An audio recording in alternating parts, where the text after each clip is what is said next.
The CMAs have released their nominees for all the albums this year, and it's time to talk about it.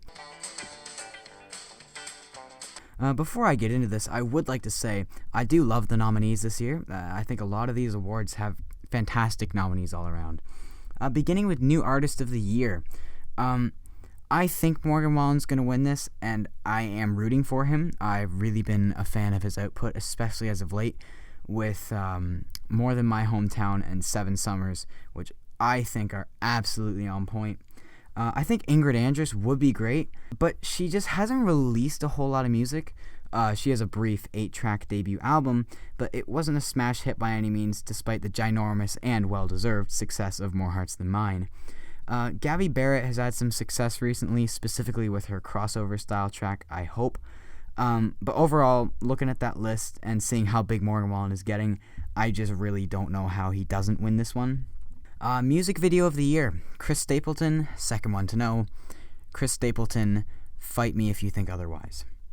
Vocal Duo of the Year. Whether you like them or not, when we're talking about vocals, I think Dan and Shay rightfully earned a real argument to take this one home. Despite their tracks not necessarily being the most country, and despite the radio playing their current single every other song, their vocals are always on point. However, I think it would be amazing if Maddie and Tay won the award. I think their harmonies are some of the sweetest, most pleasant harmonies I've heard anywhere in a while. So though I'm fairly confident in saying this is Dan and Shay's award, I'm going to root for the underdog here, and I would really like to see Maddie and Tay win this one. Vocal Group of the Year. Overall, very solid nominees here. Personally, I'm a big Midland fan, so I would love to see them win it. But I think Lady A is going to take this one home. I think Charles and Hillary both have very powerful voices, but can tone it down expertly for the slower songs. And I think Dave Haywood is extremely underrated. I don't think people give him the credit he deserves for really grounding the harmonies. Though he doesn't get any time on lead, his part is crucial in all the harmonies. So I think when we're talking vocal groups, I think Lady A deserves this award. Also, do your ears a favor and listen to their Vivo live performances. It's an absolute treat. But I wouldn't be surprised if Old Dominion gets the favor from the industry. But that's that. Single of the Year. The fact 10,000 Hours is on here doesn't sit well with me.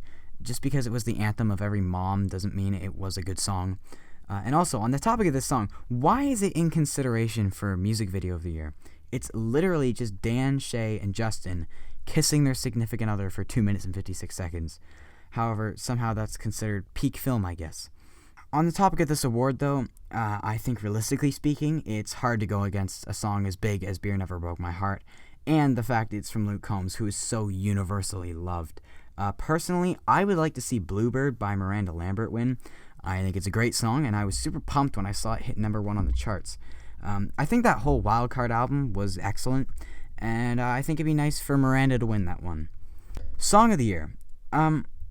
I'm not sure who I want to win this one. I think The Bones and Even Though I'm Leaving would be the favorites, but I think I personally enjoyed I Hope You're Happy Now the most out of the options here. You hear Lee Brice's delivery and range in that last chorus. It is breathtaking. I love the build, how this song just continually gets larger until the climax at the end. However, I found More Hearts Than Mine super sweet. I think it's a super fresh take on a love breakup song, and I think it's easy to root for this song, seeing as not really anyone knew who Ingrid Andress was until this masterpiece of a song was released. I think it's easy to get behind her.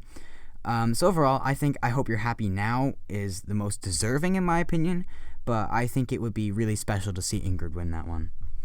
Male Vocalist of the Year. I think the options here are all great nominees, with the exception of Keith Urban. I'm not saying he's a bad artist, but his voice is nothing overly special in my opinion. I actually feel kind of bad for him, seeing his name put up beside the other 4. He does not stand a chance in my opinion. Unless Keith Urban wins, I think I'll understand why the winner won. Eric Church has one of the most distinct, rough, outlaw voices out there. Luke Combs has this big, full, rich tone to his voice that I think is something special when he gets into his upper notes. I think Thomas Rhett is a fantastic singer. I'm very hit or miss with Thomas's output, but vocally I think he has a great voice. He has a really nice tone when he enters his falsetto. I think a great example of this is his feature on My Maria on the Reboot album. I thought that was an incredible performance. He's just a very gifted singer. I mean, you can hear it in his delivery, how natural his talent is. Then everyone's favorite, Chris Stapleton. The notes this guy is capable of hitting and the power he is capable of hitting them with is just unlike anyone out there today. So I don't really have anyone I particularly want to win, just not Keith Urban. Female Vocalist of the Year. Again, I think these are some solid choices. I'm going to root for Ashley McBryde. I thought that Never Will album from April was phenomenal. Stone is one of my favorite songs to come out in 2020. The mandolin all throughout that song is so beautiful. And I think her voice on that album really shines. I think her delivery on a lot of those songs is on point. I think she really is able to convey a mood with her voice. We all know Carrie Underwood has one of the most breathtaking voices ever. That's not new to anybody. I think Casey Musgraves is who I would think is going to win this one, but I wouldn't have an issue with that. I think her tone is super sweet and soulful. Great options all around there. Entertainer of the Year. Now, this is an interesting one. Obviously, last year was the biggest bust ever with Garth Brooks winning over Carrie and Eric, but this year's different. Entertaining looks different in 2020. I know everyone did their live streams on social media and such, but I don't know if anyone did it quite as good as Luke Combs. This guy was doing Q&As with his wife. He was performing weekly. Like, from an entertainment standpoint, I think Luke Combs is very deserving because of all the stuff he did online throughout the pandemic. I think Luke Combs deserves this, but again, sorry Keith, you're the only person I don't think deserves this award. Album of the Year, to wrap it up, this is a big one. I would like to point out the nominees this year. I think they are all amazing. I think it would be hard to compete with What You See Is What You Get, but I loved the John Party album. I've gone back to Heartache Medication so much since it was released. There's such a refreshing feel to that album, especially on songs like Don't Blame It on Whiskey, Just Like Old Times. They're just so, I don't know how to describe it. They're just so nice to my soul when I listen to those songs. I just think John executed this album perfectly. However, again, the underdog story, I would be through the roof if Never Will by Ashley McBryde won. I think this album had a great sound to it. I think it did a really good job of being incredibly diverse while still feeling all connected as an album. I also do love the story being told in the music videos from this album, how they were all related with overlapping scenes.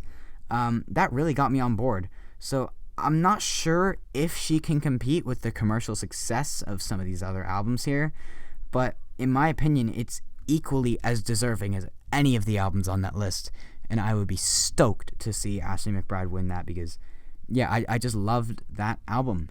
So, that's my thoughts on the awards. I'm very curious to know what you think. Let me know in the comments if you agree, if you disagree. Who do you want to win some of these albums? Who do you think is going to win some of these albums? Drop a like, subscribe if you want to, and yeah, have a great day.